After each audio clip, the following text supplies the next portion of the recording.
Well, hello, folks. Of course, it's naturally enough in the Southern Hemisphere on the Australian East Coast, it's 7 p.m. Naturally, our co-host, if you've been watching the shows, is in the Northern Hemisphere, and currently daylight saving in the UK is 10 o'clock in the morning. However, our guest is in another part of the world, and I'll share that experience by letting Andrena tell us what's going on. Hi, good morning and welcome everybody to Dreaming the New Dream. Any new listeners, welcome, and especially to any old ones. Today is the 21st of September, and here in the UK we are on the eve of the equinox, so magical times. And I spoke to Andy a while ago and I thought, well, he's well into magic and all sorts of amazing things. So how about he came on the magic of the equinox? So Andy, welcome, and it's such a pleasure to have you on the show. Thank you very much. Right, so I met Andy back earlier in the year in Glastonbury, because Andy was formerly living in Glastonbury, and then I had the pleasure of going to Cyprus with a friend for a beautiful sunny blue sky holiday, and I don't think I just saw a couple of clouds in that 10-12 day period. It was just, and then you come back and well, today we got a glimpse of the sun anyway. So it was lovely to connect with you in Cyprus, and hopefully I should be able to do it again another day. But without further ado, you've got so many gifts and talents, and you've studied in so many different things. So you've got so many strings to your bow. So I would like you to start where you landed on planet Earth and all the steps that have taken you to the amazing journey. So I've got lots of different questions to ask. So I'll be butting in here and there, but please share your wonderful story.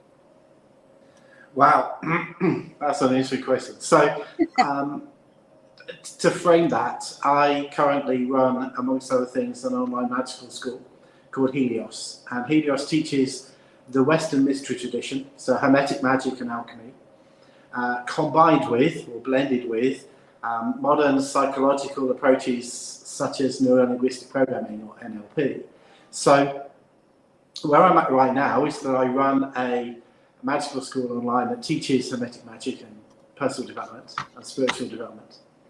And in my part-time, if you like, and in my day job, I'm head of learning for a new startup business that is going to be doing personal development, spiritual development, and all kinds of really cool things as a big business starting in March next year. So I am at a place right now where I have been teaching alchemy, Hermetic magic, and spiritual development for the last 10 to 12 years. And the question you're asking me, I guess, Andrena, is how did I get there? Or how did I get here? That's a long story. I am, as I kind of alluded to earlier, a trainer by training, by profession. And I'm an engineer. I have a degree in engineering many, many years ago. And I ended up migrating from engineering to being a trainer. And in the early 1990s, I remember asking a very good friend of mine, what is it? What is that one thing that makes the difference between a good trainer and a really good, inspiring trainer? What's the difference that makes the difference? How do I get to be a really good trainer? And he said to me, you need to go and learn NLP. And I said, what on earth is that? And he said, neuro-linguistic programming. And I said, and that doesn't mean anything to me either. Mm-hmm. So I went and researched it, and I went and did a practitioner certification in neuro-linguistic programming, which is a branch of psychology in a way, and it covers how we communicate with each other and how we perceive the world, how we process the world, and it has a huge number of really effective and powerful healing modalities within it for basically dealing with our stuff, for want of a better description. And I actually came off that training course after a year feeling quite confused and not really feeling like I grasped everything that I should have done. And that same friend of mine said to me a couple of weeks later, I'm going to Hawaii next March to learn and do my master practitioner in neurolinguistic programming with Dr. Tad James. Would you like to come? And so, to cut a long story short, I did. And that completely changed my life, changed everything. First of all, I was training with an amazing teacher who was an exquisite teacher of neurolinguistic programming and hypnosis. And secondly, Tad James, who's sadly dead now, was also teaching Huna, the Hawaiian spiritual system in Hawaii. So I ended up learning Huna, as well as learning NLP, neurolinguistic programming and hypnosis, and training over a period of years with some really amazing people. And I came back to the UK in the late 1990s, still doing my day job as a trainer, running my own training business at that point, and thinking, well, I'm pretty good at Hawaiian Huna stuff. I'm pretty good at the NLP stuff, but what about the spiritual traditions of my own islands? And that led me on a quest to research and look for what would the ancient spiritual tradition of Britain, of Europe, of the place I come from, rather than Hawaii, which I love, and it's an amazing place if you've ever been. But it isn't my part of the world. So that led me to learn the Western mystery tradition and alchemy and Hermetic magic and Qabalah with an amazing lady who is now in her mid-90s called Dolores Ashcroft-Dewiki. And Dolores, at the time, was the head of a magical school called the Servants of the Light. So I trained with Dolores from the mid to late 1990s for a period of about 10, 15 years. I got to know Dolores very well, and we ended up co-presenting, co-developing, co-writing a series of big magical workshops. And it was Dolores who pretty much taught me most of what I know about magic and Hermetic magic and Qabalah. And in 2012, I said to Dolores, look, my time with the Servants of the Light is kind of done. I've got what I need to get from working with you, and I still want to be part of this, but it's time for me to go set up my own school. And she said, yes, I think that's a good idea, and I think you should go and do that with our blessing. And so I took a different approach. And one of the things that I have seen over the years with people who study some of the spiritual development techniques and processes and traditions,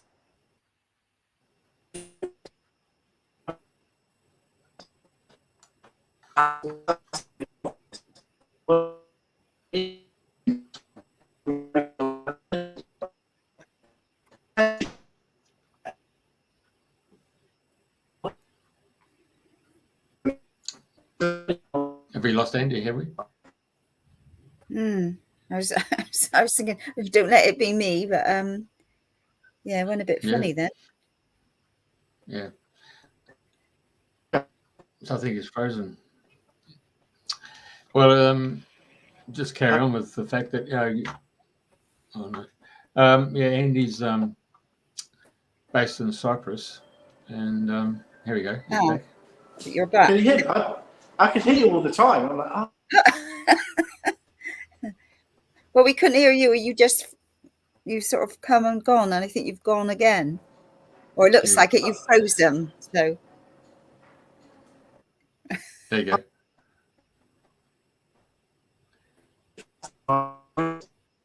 Okay, no.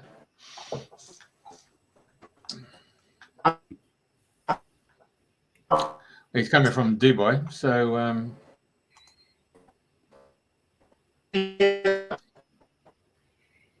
yeah, Andy, you're breaking up for some reason, and then you're freezing. So Is that okay?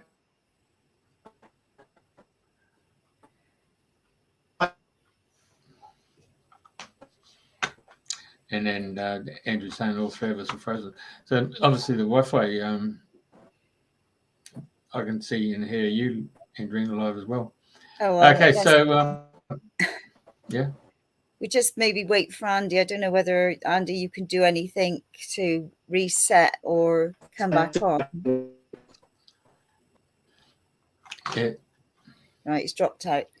Right, because Andy has studied in a lot of things that I've got little knowledge in. So, but I know he's just completed a workshop, an invocation workshop in Glastonbury last weekend, and I think he flew back Sunday night or Monday morning to do straight to Dubai. So he's quite a traveller.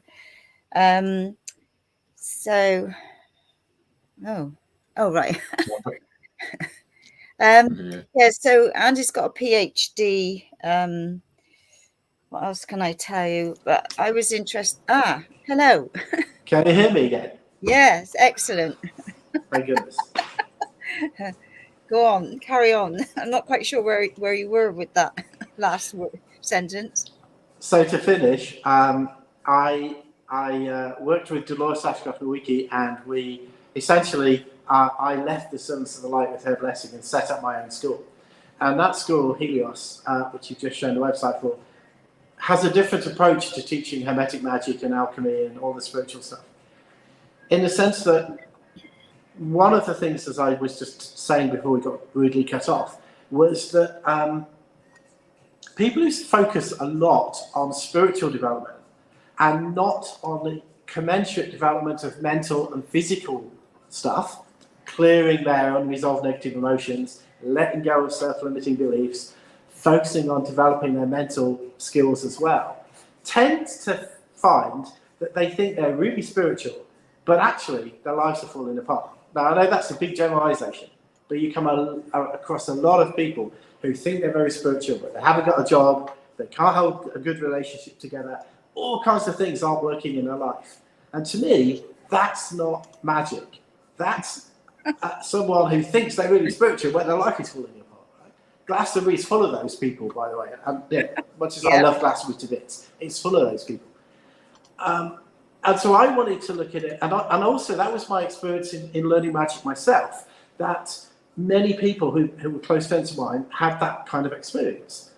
I didn't. I had my own challenges, many of them, but I began to understand that that was because learning the neuro-linguistic programming piece, learning emotional development and mental development, learning how to let go of your stuff, clearing all your fears, clearing all your unresolved negative emotions, letting go of self-limiting beliefs, was a key part of proper, coherent, magical development, spiritual development. It's what the ancient Egyptians used to do in their training of priests and priestesses, and it's what people like Dion Fortune and Israel Agadi in the Western mystery tradition of the 20th century said psychotherapy was a really important part of the developmental process.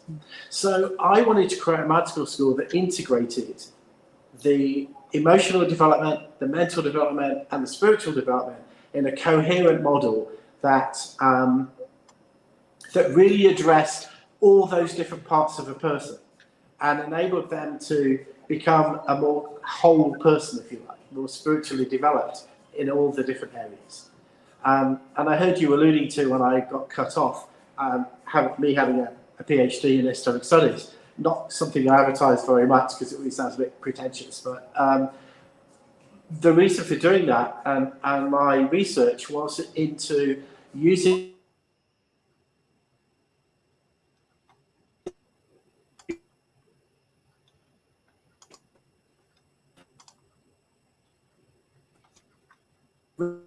We're losing you again, Andy.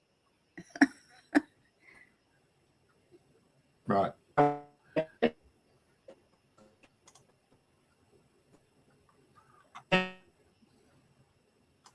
Okay, so let's just have a look when he comes back on. So we know he lives in Cyprus. Yes, and, in Paphos, and it's absolutely so the beautiful. epicenter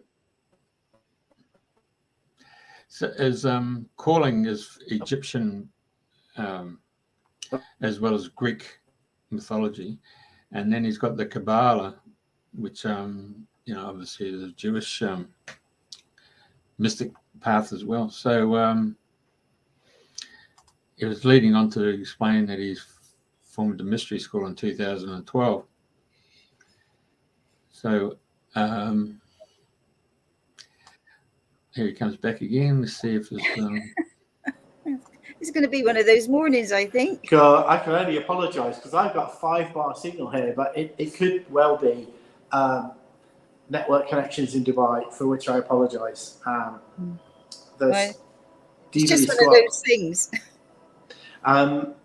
So as I say, yeah, so I utilise the neuro-linguistic programming behavioural modelling techniques to take some very well-known practitioners of the magical arts, model their behaviour, distill that, understand how they did what they did inside the head, if you like, and then build a training course that replicated those behaviours, attitudes and values to be able to really efficiently and effectively train people in the Western mysteries in, as Jeffrey was just about to touch on, Egyptian magic as well as Hermetic and Kabbalistic magic.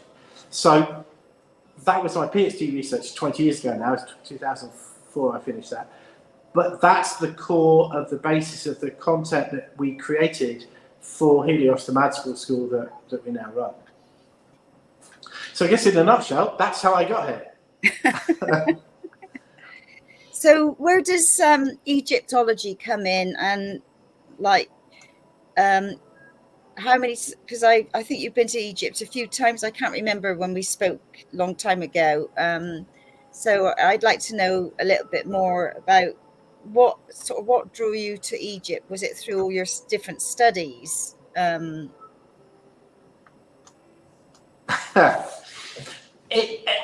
For anybody who's fascinated by ancient Egypt and who goes there, I can only describe it as an emotional connection, and I think it's a past life connection. So I went to Egypt the first time, actually a long time ago, in 1996, and I'd been fascinated by the ancient gods and the temples and the pyramids and all that stuff. But it wasn't until I really got my head into the Western mystery tradition that I started to see Egypt not just from the fascination of a historic, amazing, ancient, beautiful civilization, but from the fact that it was an amazing civilization that lasted longer than any other civilization we're certainly aware of, bar perhaps Atlantis, if you go down that road. And it lasted for 3,500 years or more as a magical theocracy. And it's like, wow, that's interesting. They had a massively high development of art and culture. They had a very high level of spiritual development. They had a very good technology for their time. And it was based on a magical theocracy. That's interesting. So I was fascinated by Egypt. And then I ended up doing some magical workshops with Dolores Ashcroft-Lewicki, during which we had some pretty amazing experiences. Experiences that were, I can only describe as literally being in the presence of the gods. And if you have those kind of experiences where you in the NLP world, we would say we have an undeniable experience, right? It's not that you believe that something's there, it's that you know it is to the core of your being. And when I realized that we created that, in the sense that we created the conditions within an environment, magical ritual or whatever, to invoke those beings and have them there and to experience their presence, that's pretty amazing. And once I realized that that wasn't play acting and it wasn't amateur dramatics, and that there was something going on that was more than normal people would say would happen, I'm like, okay, there's something here. There's something big here. And for me, the reason why I'm so attracted to Egyptian magic, and to a lesser extent the Greek stuff, it's not really my bag, the Greek stuff, even though I live in Cyprus, is that it's different from Kabbalistic and Hermetic magic. Kabbalistic and Hermetic magic is quite mental in the way it works, and it's dealing with archangels and angels and all that good stuff. When you deal with gods and goddesses, it's a different deal completely. This is something a lot of people don't understand. They just don't get it. It is very different. They're all beings. They're all people that exist, beings that exist on the non-physical realms of creation. But gods and goddesses are very different to archangels and angelic beings. They're on different evolutionary paths. Long story, but they are. So when you work with the gods and goddesses in that way, and you really start to develop a personal connection with them, amazing things happen. And that happened to me, and it happens to many of my friends, colleagues, and people I've taught or worked with. And that's a personal connection. And the other interesting thing about teaching magic versus the Egyptian stuff is many people perceive quote unquote magic as a means to an end. How do I use this to get something? Usually, money, sex and power, classic stuff, right? For me, it's not about that at all. It's about a spiritual developmental process. We are in Helios doing something different. We're training priests, priestesses of the ancient mysteries. Not the fluffy bunny priestess stuff you see in Glastonbury, but serious stuff, right? With all due respect to my friends in Glastonbury, who probably would hate you saying that.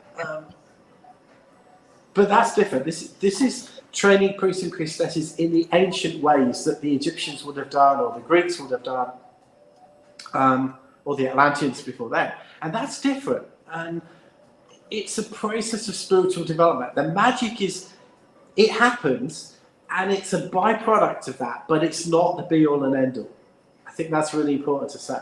And people will be drawn to different traditions because they, I think, have past life connections to those. So what's the Egyptian stuff is cool, or the Celtic stuff is cool, or the American Indian stuff is interesting, or even the Nordic gods and goddesses, which is not my bag. That's not what I'm drawn to, because I think I probably have lots of past lives in Egypt, so that's where my connection is. Yeah. Have you done any trips or tours of taking groups? No, actually, no, not yet. That is on the plan at the moment. I have been to Egypt many times, and I've been on organised tours by other people, but I've not run one myself. I'd love to, actually. Yeah, but not yet. Yeah, I know it's on my to-do list at some point. But, with Egypt and the pyramids, there's a lot of history about it was built with slaves and ropes and wheels and all sorts of stuff. But there's also a lot of theory that it was built on sound. So would you like to share your thoughts on that? Well, I would say from my personal experience of spending a night in the Great Pyramid as well, I don't believe that the pyramids were built when they said they were, at least when Egyptologists said they were. I think they're way older than that, number one. Number two, they're not tombs, so that's just nuts. There's no evidence of ever anyone being buried in those two, in a pyramid. Certainly not in the pyramids in Giza Plateau. I personally believe the Great Pyramid is an initiation machine. And if you lie in a sarcophagus in the King's Chamber and follow the right protocols, you will have an amazing experience. So I think the pyramids were built earlier than Egyptologists would have us believe, and for a different purpose. Were they built by the Egyptians themselves? I'm not sure. I suspect by an earlier civilization. And I think it's interesting if you look at the development of ancient Egypt as a civilization, its highest cultural peak was in the Old Kingdom, and it was kind of downhill from then on. Well, that doesn't make any sense, because most civilizations start and grow to a peak and then die off again, right? So the fact that the peak of Egypt was at the oldest time, at the Old Kingdom, 2500 BC or whatever, is that suggests that Egypt came from somewhere else. It didn't just grow and evolve in its own right, which, there's a book called Egypt, Child of Atlantis, which proposes that. And to me, that makes a huge amount of sense. And therefore, the pyramids that the Egyptologists would tell us were precursors to the Giza Plateau. For example, the pyramid of Djoser, the Step Pyramid. Many people like Graham Hancock would suggest that they were actually after they came afterwards, where the Egyptians were trying to recreate something that they'd already got, and they didn't know how to do either. So the Great Pyramids, the pyramids on the Giza Plateau were sitting there, and the Egyptians said, how do we build something like that? And their attempts was, for example, the Step Pyramid of Djoser in Saqqara, where Egyptology would say, oh, well, the Step Pyramid was the precursor to the Great Pyramid. But I might suggest that actually it came afterwards, right? Because they were trying to replicate something they didn't know how to replicate. So I certainly am open-minded as to whether the pyramids were built by quote-unquote Egyptians, but I do think they're much older than we're told they are, and I also think they were built for a different purpose. And do you think sound had a big part to play in this? Yes, I do. And I think sound for many different reasons, and there are many people who've done remote viewing into how the pyramids were built and suggested that it was done with some kind of sound technology. A book written many years ago called Mind Trek by Joseph McGonigal. He was the husband of the daughter of Robert Monroe, who founded the Monroe Institute in the Blue Ridge Mountains of Virginia. And I actually studied there in the 1990s and met Joseph McGonigal. And he did remote viewing into how the pyramids were built and put that into one of his books. And he said it was all due to sound technology they were using to levitate the stones. And I would think that's a very credible possibility. So, hey, talking about sound, there's some music coming through. Have you got music going on in the background there, Andy? Let me see if I can turn that off. It's not mine, but let me see if I can get rid of that for you. It's just it's in the background there. I can hear it now. I couldn't before. Yeah. That should be fixed now. That's all right. Yeah, sorry about that. So, what were we saying? Somebody posted a question, I noticed. Oh, yeah, there was a couple of questions come up, please, Jeffrey, if you could put them up again. Yeah.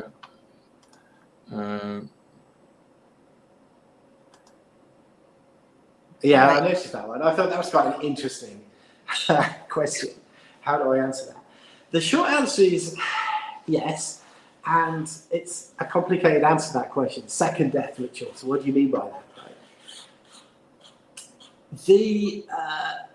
All the magical traditions, all the ancient spiritual traditions have this concept of you dying before you die so that you can experience that process, understand what comes next, and therefore navigate the afterworld once you actually do physically die. Even the Masons have that in the Masonic tradition, and I'm not a Mason, by the way, never have been, but they do. And the Egyptians do as well, and did. That's outlined quite well in a good book called Initiation of the Great Pyramid by Elaine Cheney, by the way. Great book. So, yes is the short answer, and it's a much more complicated answer to that. Let me explain. There are different processes and ways of doing that. So, for example, there's a book called The 12 Gates of Isis that a guy did that whole process. And the Egyptian model was based on something called the 12 Hours of the Duat. And the 12 Hours of the Duat, if you have seen the Egyptian Book of the Dead, is essentially 12 hours of the night where Ra in his sunboat traverses the underworld before the sun rises again the following morning. That's a metaphor for all kinds of really interesting things. And those 12 hours are mapped out in the Egyptian Book of the Dead with spells to get you through each of the 12 gates through that 12-hour period as Ra traverses the underworld. It's a metaphor for a whole process of personal spiritual development and rebirth, essentially. Hence the death and the rebirth piece.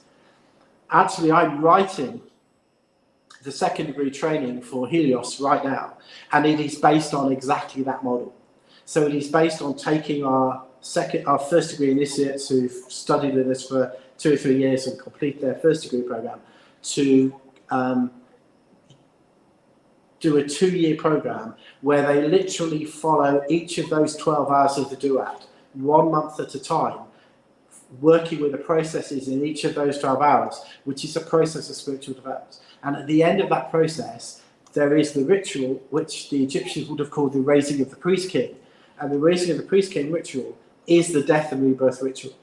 That is not something that you can just throw somebody off the street into. Not if you wanted them to come out as a whole person again and not completely destroyed. You absolutely have to prepare for that in many, many, many different ways.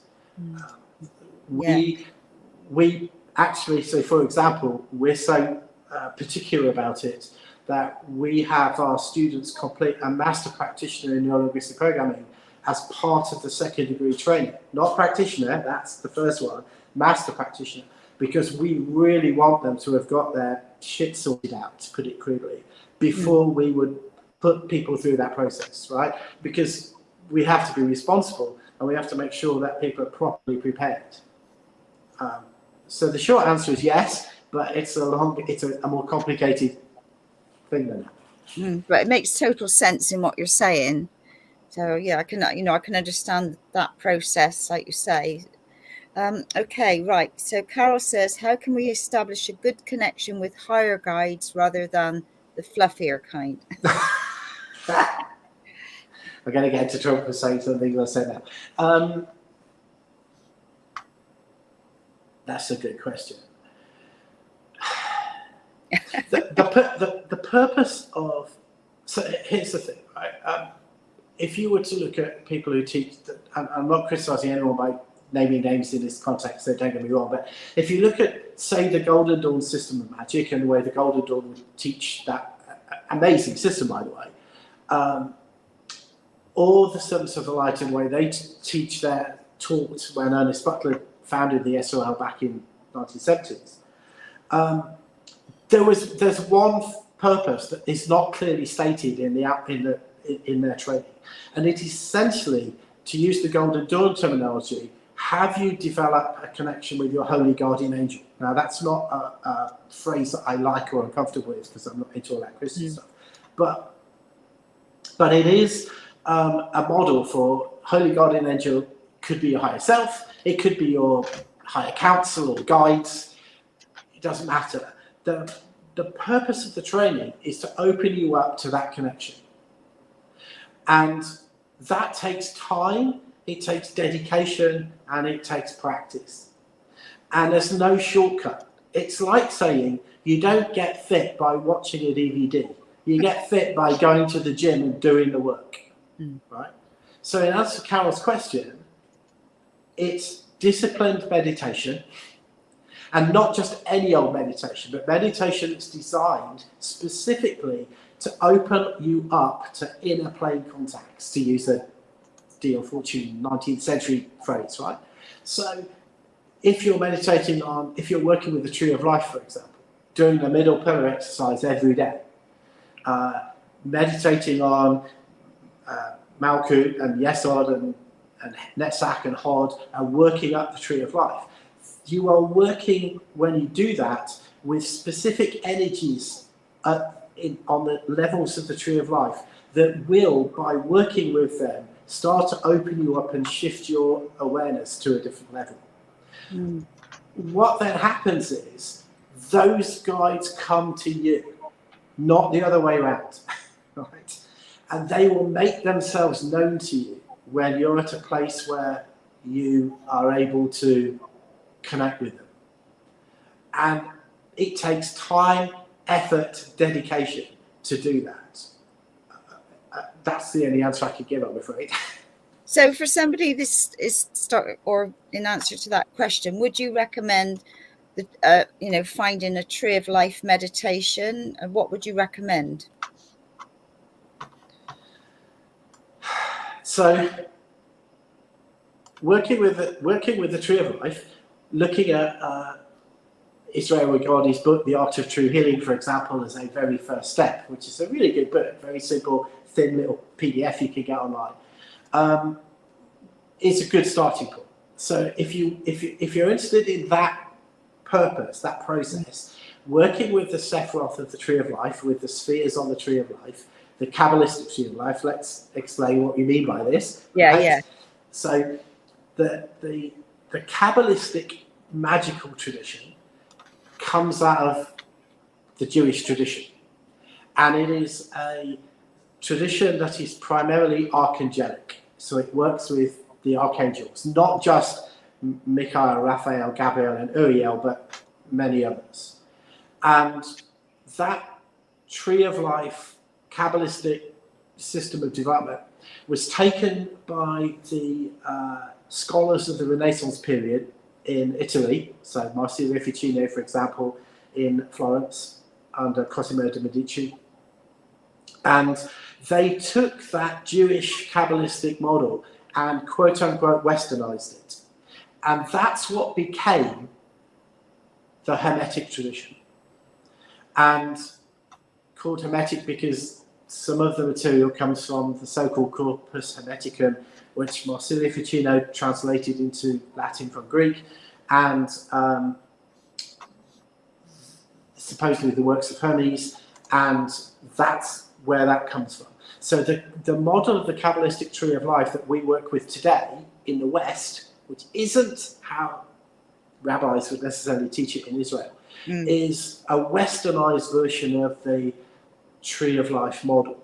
And people like Israel Regardie, or even Dolores Ashcroft-Lewicki in her book The Shining Paths, which is a good book for this, or Dion Fortune in her book The Mystical Qabalah, those are really good start points. If I was to recommend people working with the tree of life for that perspective, there's either Naomi Azaniach's book, The Aquarian Qabalah, which is very good, Dion Fortune's classic, The Mystical Qabalah. There is Dolores Ashcroft-Lewicki's book, it's completely slipped my mind now. Let's look back to it. It's completely gone. I should know. I know it very well. And Israel Regardie's books, The Art of True Healing, The Shining Paths, Dolores Ashcroft-Lewicki, The Shining Paths. Those would be good start points.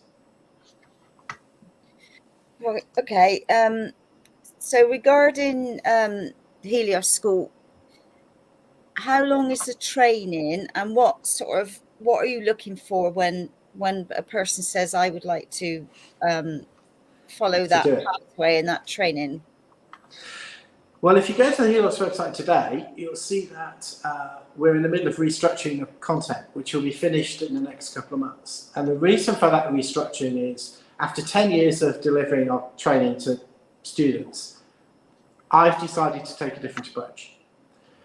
The traditional way of teaching is you work every day, you meditate 6 days out of 7, you write all your experiences up in a diary, a supervisor reads all of them and gives you feedback on it. And after 3 years, you may have done enough that you qualify to be a first degree initiate, to be initiated to first degree. To me, that's a model that doesn't any longer apply in the modern age. People don't have the time to do it that way. They probably don't have the attention span, unfortunately. So we have to look at it differently. So I've taken our first degree material, which is a 3-year program, and turned it into, well, it's not quite finished yet, but it will be very soon, into 5 standalone courses. And those standalone courses have a workbook, and you work through the workbook, and that's what you do in your own time, taking as long as you want to do it. It's a very different approach, and one that some of the traditional magical teachers are throwing their hands up in horror at. But it's a much more flexible way of teaching people the first degree program. So we have a course called The Foundations of Magic. We have a course on tarot alchemy. We have a course called Accelerating Your Personal Evolution, which is all on the mental and emotional developmental stuff. And we have an advanced course called Advanced Kabbalistic Magic. And those are standalone courses that people work through. And once they've completed those courses, they can apply to Helios to be considered to be initiated to the first degree. So it's a different approach, more flexible, and the second degree is different. The second degree requires a whole different level of commitment, but that's a different story. At that point, people are in a different place. So we've structured it so that people can can, for example, do the Foundations of Magic, which is a 3-month program. And if that's all they want to do, and that's what they've got, great, happy days. They've learned what they wanted to learn, right? If they do that and they go, hey, you know what, I want to learn a bit more, I'm going to go and do tarot alchemy, they'll go do that. There's no obligation, there's no pressure, and there's no requirement of people. We know people are busy, we know they have crazy lives. How do they fit this into the context of 21st century living? Because that is the key now. I mean, the energies are speeding up so fast and changing so fast. It's like, the hours in a day are like, probably we've lost about 8 hours in a day now. We're all chasing our tails, it seems, and you really got to make that space to be quiet and to be still. Where am I going with this? So obviously that's the key to anything really now, is at this moment in time, is to be, go within and find that still space to move forward. Yes, that's true. And it does take time. And, I was saying to my boss this morning, because we're putting a program together for the startup company I'm working for, and we were discussing exactly this issue. And we said, right, when people start doing this kind of thing, they might only have 5 minutes a day. Well, that's fine. But probably if you get hooked on the process, you end up meditating for an hour a day, right? But that becomes a choice that you make time for because it's a priority for you after experience, not from day one. If we said to people on day one, right, got to spend 45 minutes a day doing meditation, they'd be running for the hills because they just can't fit that into their day, right? So we have to recognise that it's a different world now, and it does take dedication and practice. But there are different ways of enabling people to find their entry into that. I guess we could put it that way. Because like once you found that space, then you're happy to sit in that space, aren't you? Yes. But I mean, when I was learning this stuff, I had 2 kids who were 3 and 5 and running around, and I actually had a temple in my garden, and my 4-year-old daughter would be banging on the door, Dad, where are you? And so I'm trying to do my meditation. That happens, right? That's life. We all have that experience, right? So how do we deal with that? Because that's part of what we have to learn to do in the modern age. A couple of things there. In the Findhorn community, Elaine Caddy with her kids, she would go off to the public conveniences at midnight and sit there and get all her information and knowledge to write her aspects of what they had to do for the community. Many years ago, I was in Cairo, and the fellow I was staying with, of course, his name's Mohammed, he said, would you like to come to prayer? And I said, well, that's very kind of you. But it didn't have to go into a mosque. It was the fact that in his house, he had a room with the mat facing Mecca. And I said, what's the go with the prayer? And he said, well, you get called to prayer 7 times during the day.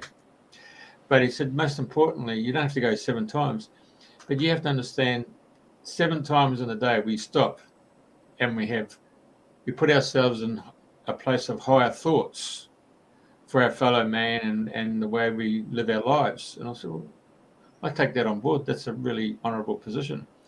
And then if we look at the meditation processes, for a fact that you can go into meditation and you can be away for some time. And then when you come back, it's only 5 minutes, but you've got into a deep state of samadhi, and boom, you get that space. And then you have a look at the guy, with the Silva method, who was the Mexican who was working in the American military and communications, and his story goes on about how he was reading to his children who were on the floor, and he thought they were asleep, and they turned around and said, Dad, we listened to everything you said, and they repeated verbatim what he had said. And then that's when he did his electronic testing and realized that they'd jumped into a theta state where they were able to absorb all that knowledge. So there's a lot of aspects in life where you can actually do that. And in the Western world, is one of the biggest pastimes on this planet is going fishing, and quite a meditative state. Yeah, not my bag, but yes. Anyway, Right, I just wanted to. I just wanted to give some examples of how to get a message across. I mean, some people would say that you could take a book and you place it under your pillow at night, and you actually moved into the energy field. I mean, there's young kids who we had the lady, the UFO lady, Mary Rodwell. Mary and she talked Mary. about how the kids. Yeah, Mary Rodwell. And so when she works with children, the children come on. I'll just move this into that space. You would give them. It could be a pamphlet, a book, a photo, and they knew immediately what was going on because they would read, not the actual stuff that's on the documents in their hand. They would read the energy of the person who wrote it or drew the picture, and they would move into the energy field to know that was truth or it wasn't false. And so there's a lot of those young kids there, or old souls who've come in child form, who can lead the way in showing that there's knowledge there. Yeah. Yeah, definitely. Just saying. We do have a question that's come up from Andrew Feasy here. That's an interesting question. So,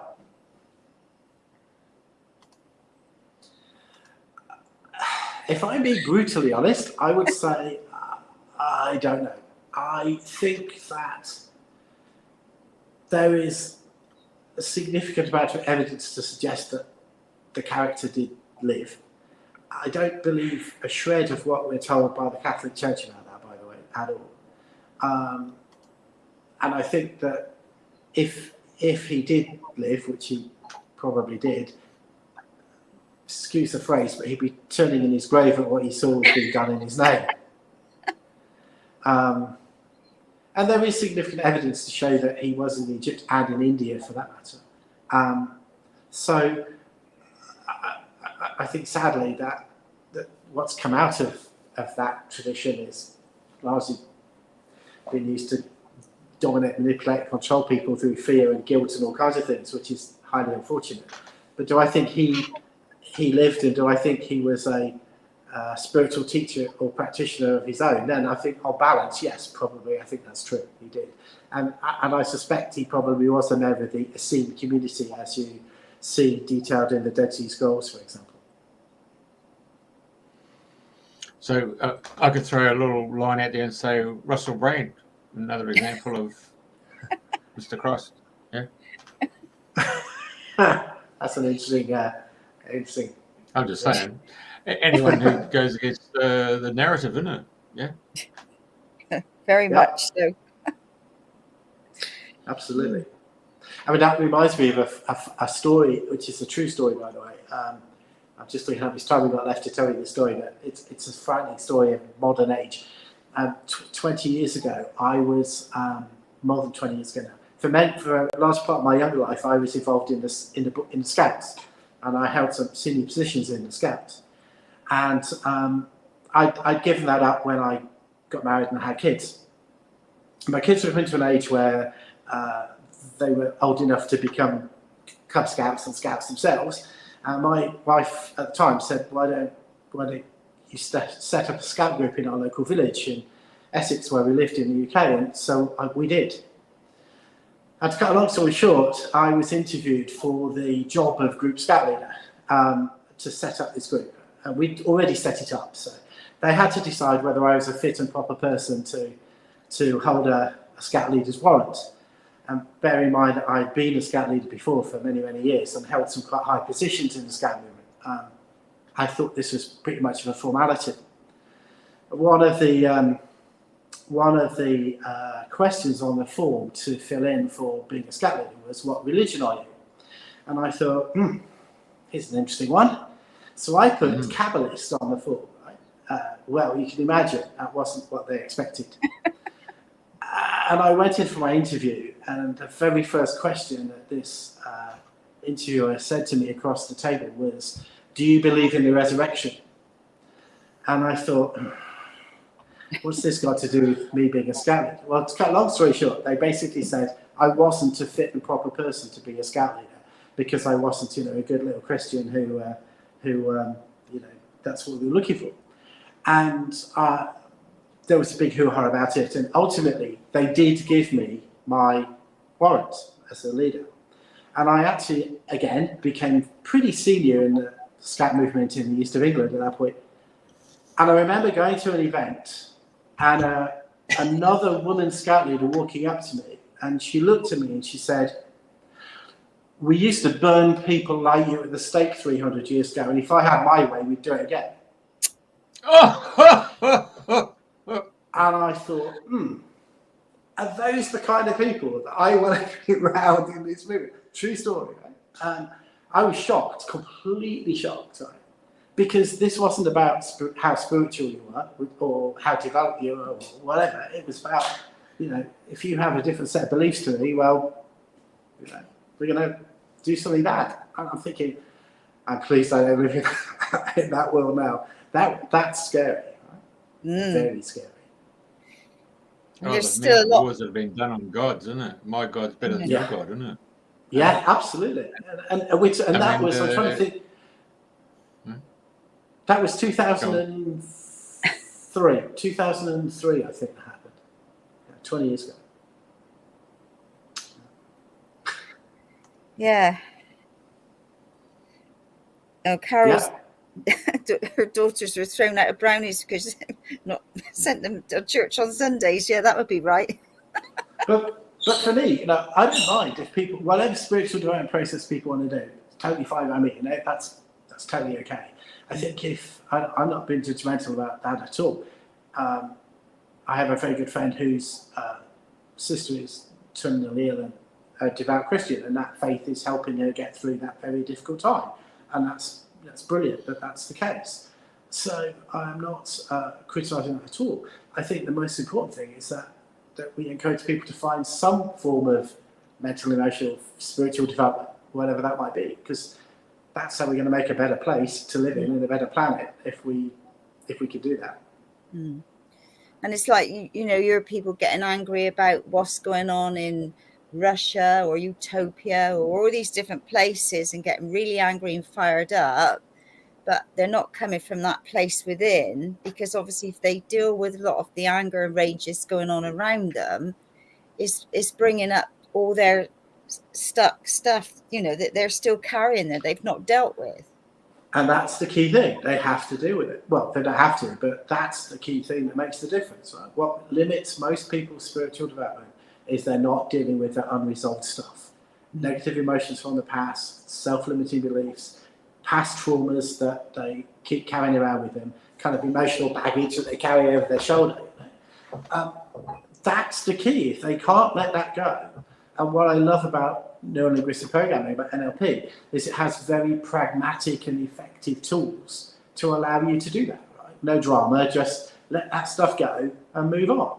Right? Because ultimately, correct me if I'm wrong, but creating a magical life is about people having an amazing life with people they love around them and the abundance they want in their life, to have a comfortable life, and whatever that means for them. It's not up to us to judge what that is for another person. But if we can provide people with the tools to enable them to have that kind of life, then we have an obligation to be able to do that and teach people that, I think. Yeah, so what? I was going to say, it seems to me your school really is teaching people how to use the word imagineering as a phrase where because I see that you had an engineering background, so there's structure regarding engineering, but as Einstein said, it's the power of imagination. So if you can imagine it, then you can bring it into engineering, you can then actually manifest it. So all these things that we're seeing manifest in the physical realm today is actually come from a place of imagination, or the fact that it's already written. It's just that we have to raise that vibration. and go from a 386 SX computer to a Pentium, 7 or whatever, and raise our consciousness. Does that make sense? Absolutely, totally. In fact, I think Dion Fortune said in her book, The Training and Work of the Initiate, imagination is the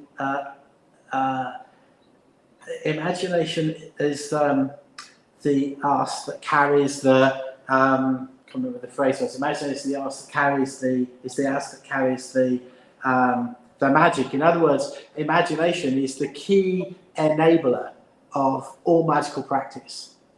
Imagination is the arse that carries the ark. That's what she said, and that's true, because all manifestation comes from an idea, a concept that we create in the non-physical realm and bring into physical reality. How we do that, how effective we are at doing that, is really the key to learning magic, right? And the problem is, just as we finish at 4 minutes to 2, my time, that most people focus on what they don't want, not on what they do want. So consequently, they end up creating all the things in life they don't want. 9 times out of 10, I ask someone what do they want, and they'll tell me the things they don't want. I don't want to be poor. I don't want to be on my own. I don't want to be lonely. And I'm like, hang on a minute, what do you want? Right? Yeah, start off with the positive note. Okay, so if you're coming into the Imagineering and image in. Well, okay. I mean, we see that in life where people will go and manifest car parks, but in business, they sit down and they'll set a business plan for the year and structure up, this is the goals, this is our return on investment. In other words, they give themselves a floor and they also give them a ceiling as to what they can achieve. And yet, if they step out of that paradigm, they have abundance. But in terms of structure and going through the financial plans, or say, listen, I'm going to list this on the stock exchange, or I have to show anecdotal evidence that this is what we're going to manifest in terms of income, this is our product. You see where I'm coming from? It's really a great restriction in terms of what abundance is available to them. And the other thing that's also, for me, the absolute key is that, there was a really good DVD produced a number of years ago now called The Science Behind the Secret, with Michael Beckwith and Milo Duquette and a few others. And it was talking about Rhonda Byrne's book, The Secret. Great book, great movie. I love both of them. But there's a key element missing from that process in the book, The Secret, or in the movie. And the key element that is the secret behind the secret is you have to clear your stuff out first. You have to clear your shit out of the past, excuse the French. And if you don't, it doesn't matter how many goals you put in the future. Your own limitations are going to prevent you from getting them. So if we're teaching goal setting and the secrets of creating the future process in neurolinguistic programming in NLP, we don't teach it until we've used the clearing processes to clear out all the negative emotions from the past, all the self-limiting beliefs about whether you're worth it or not, whether you can have the things that you want, whether it's okay to have those things. Because only when you've cleared all that stuff out can you then truly be able to set the things in the future you want to manifest and have them come back and have them come true. Well, you ever look at the planet, it's almost a school, and the same play continues to evolve. It's just a different stage set with different tools, but essentially it's the same game being repeated. How do we break the intelligence that's been set in place that restricts humanity to this level of, as Lord Machiavelli stated, if you don't have an enemy, create one, and that's what we see continually. So how do we go consciously? Do you go to the concept of where there's 2 or 3 gathered, get into a theta state, move into that energy that was created by Lord Machiavelli, and then transmute it? Is that what you do? I mean, is that part of your teachings? Have you go into the actual image of the repetition, and then go back to it and get the eraser and erase it out and create something new? Is that how you go through the disposal of previous cycles of the same? So Let's unpack that, because there's a lot in that statement. So first of all, for one of the first things you said, for me, it's really clear that there's a really fundamental, simple thing you have to do. It's not easy, but simple, which is get rid of fear. And clearing fear from people, from their past and from their future, and living in a state of fear, which a lot of people do. I'm not judging that, by the way, it just is what it is, as I think, fundamental to that process of what you just described. Because fear will hold people into a very low vibration, and it stops people from really imagining and creating things in the future. So how you do that, there's a number of different ways of doing it. I would always use the timeline clearing processes in NLP to do that with, but there are others that you clear fear and anger and other negative emotions. And only when you've done that can people be at a higher level of vibration to be able to create and make those things manifest. I think it's as simple as that. It's not necessarily easy, but it's simple. Without that, then I think nothing else is going to really work. We're just putting lipstick on a pig, to coin a phrase. So can I say to you, a good friend of ours on the Sunshine Coast in Queensland, she always says, she always asks best possible outcome for everyone concerned. I noticed the other day, someone came to me and said, Jeff, what would love do? And I thought, that's pretty simple. What would love do? Yeah. And then you step back and ask, and then just wait for the answer to manifest. But all of that presupposes certain things. Right? So it presupposes that you believe that that's true, right? It presupposes that you're in a place where you're willing to accept that and trust. And most people aren't. I'm not criticizing, but they're not, because there is too much in that block people from being allowing that to happen. That's what I said about it being simple but not being easy. So until we can provide people with the tools, which we can, to clear that stuff, you know, you can sit in the chair and visualize all you like, but you know, it's not going to happen, because there's too many things that block us. And when we start to release those, true magic happens. Totally. Yeah, and there. I mean, you know, NLP is one, and there's EFT and Theta, and you know, there's all sorts of different things that people can try, you know, to help clear their stuff and move on.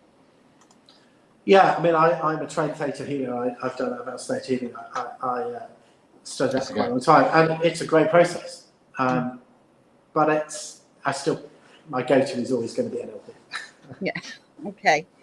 All right. Well, I'm very aware that you've got a very busy schedule and you've fitted us in. So thank you so much for taking the time out today and sharing all your knowledge and wisdom. It's been amazing. You're very welcome. I apologise for the network issues earlier on. That was unfortunate. Yeah. You have to talk to the Emir, mate. This is true. Yes. All right, Andy. Well, thank you once again. And thank you, everybody. Thank you. Tuning in this week and same time next week. Thanks very much. Thank you. Bye. Bye. Okay, radio. Okay, we'll finish that so everybody can see that.